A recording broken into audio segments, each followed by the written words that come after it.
നമസ്കാരം. പഹൽഗാം ഭീകരാക്രമണത്തിൽ പാലസ്തീനിലെ ഹമാസിന്റെ ഇടപെടൽ ഉണ്ടായിട്ടുണ്ടോ എന്ന കാര്യത്തിൽ പരിശോധനയുമായി ഇന്ത്യ. ഹമാസ് നേതാക്കൾ പാക് അധീന കാശ്മീരിൽ എത്തിയതും പാക് ചാരസംഘടനയായ ISIയുമായടക്കം നിരന്തരം സമ്പർക്കത്തിലാണ് എന്നതുമാണ് സംശയങ്ങൾക്ക് ആധാരം. തെളിവുകൾ ശേഖരിക്കാനുള്ള തീവ്രമായ ശ്രമത്തിലാണ് അന്വേഷണ ഏജൻസികൾ.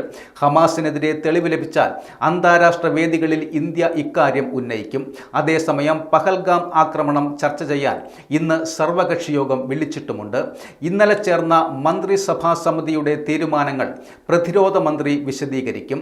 26 നിരപരാധികളെ അരുംകൊല ചെയ്ത ഭീകരർക്കായി തെരച്ചിൽ തുടരുകയാണ്. കശ്മീരിൽ അതീവ ജാഗ്രതയോടെയാണ് സുരക്ഷ ഒരുക്കിയിരിക്കുന്നത്. ഭീകര ആക്രമണത്തെ ഒടുവിൽ കാനഡയും അപലപിച്ചു. സംഭവത്തിൽ കനേഡിയൻ പ്രധാനമന്ത്രി മാർക്ക് കാർണിയുടെ മൗനം ചർച്ചയായതോടെയാണ് പ്രതികരണം ഉണ്ടായത്. ഇന്നലെ 2.5 മണിക്കൂർ നീണ്ട സുരക്ഷാകാര്യ മന്ത്രിസഭാ സമിതി യോഗത്തിന് ശേഷമാണ് കടുത്ത തീരുമാനത്തിലേക്ക് ഇന്ത്യ കടന്നത്.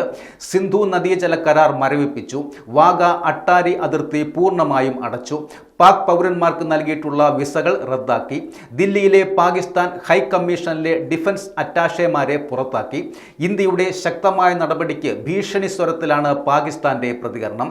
ഇന്ത്യക്ക് ഉചിതമായ മറുപടി നൽകുമെന്ന് പാകിസ്ഥാൻ പ്രതിരോധ മന്ത്രി ഖ്വാജ ആസിഫ് പറഞ്ഞു.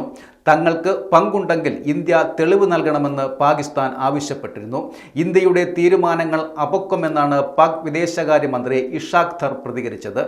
പഹൽഗാം ഭീകരാക്രമണം കശ്മീരിന്റെ ആകെ മുഖച്ഛായ മാറ്റിയിരിക്കുകയാണ്. ആയിരക്കണക്കിന് വിനോദസഞ്ചാരികൾ കശ്മീർ കാണാതെ മടങ്ങി. യാത്ര നിശ്ചയിച്ചിരുന്ന വിദേശികളടക്കം സഞ്ചാരികൾ കൂട്ടത്തോടെ ബുക്കിംഗ് റദ്ദാക്കി. ദാൽ തടാകക്കരയിൽ ആയിരക്കണക്കിന് ആളുകൾ എത്തേണ്ട സ്ഥാനത്ത് ശിക്കാരി വള്ളങ്ങൾ അനാഥമായി കിടക്കുന്നതാണ് ഇപ്പോഴത്തെ കാഴ്ച. മേഖലയിൽ ഇത്തവണ ടൂറിസം സീസൺ പ്രതിസന്ധിയിലായതോടെ ഈ രംഗത്ത് പ്രവർത്തിച്ചിരുന്ന തദ്ദേശീയരുടെ വരുമാനവും ഇല്ലാതായിരിക്കുകയാണ്.